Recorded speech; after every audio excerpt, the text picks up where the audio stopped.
കാര്യത്തിൽ RSSും സംഘപരിവാറും നടത്തിയ ഒരു പ്രചരണം ഉണ്ടായിരുന്നു.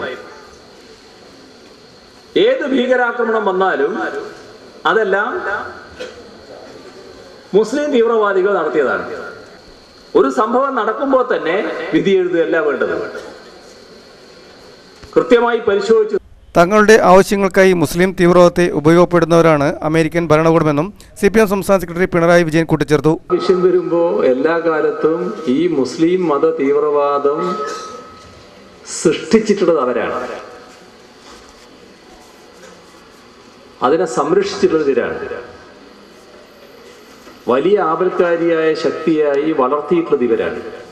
മുൻ MPയും CPM സംസ്ഥാന കമ്മിറ്റി അംഗവും പയ്യന്നൂരിന്റെ രാഷ്ട്രീയ സാംസ്കാരിക കായിക കലാരംഗത്തെ നിറസാന്നിധ്യവുമായിരുന്ന T. ഗോവിന്ദന്റെ 1ാം ചരമവാർഷിക ദിനാചരണം ഉദ്ഘാടനം ചെയ്ത് സംസാരിക്കുകയായിരുന്നു അദ്ദേഹം. പയ്യന്നൂർ തെരുവ് അമ്പലത്തിൽ നിർമ്മിച്ച T. ഗോവിന്ദൻ സ്മൃതി മണ്ഡപവും ഓഫീസും പിണറായി വിജയൻ ഉദ്ഘാടനം ചെയ്തു.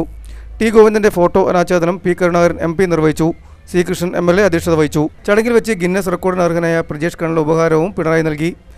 T. ഗോവിന്ദൻ സ്മൃതി മണ്ഡപം ഒരുക്കിയ ശില്പി ഉണ്ണി കാനായിക്ക് CPM കേന്ദ്ര കമ്മിറ്റി അംഗം P. K. ശ്രീമതി ഉപഹാരം നൽകി. ജില്ലാ secretary P. Jayaram, V. Narayanan, area secretary T. Madhusoodanan, A. V. Govindan, K. Raghavan തുടങ്ങിയവർ സംസാരിച്ചു. അനുസ്മരണ സമ്മേളനത്തിന് മുന്നോടിയായി പയ്യന്നൂർ ഗാന്ധി പാർക്ക് കേന്ദ്രീകരിച്ച് അനുസ്മരണ റാലിയും നടന്നു. News bureau, Payyanur.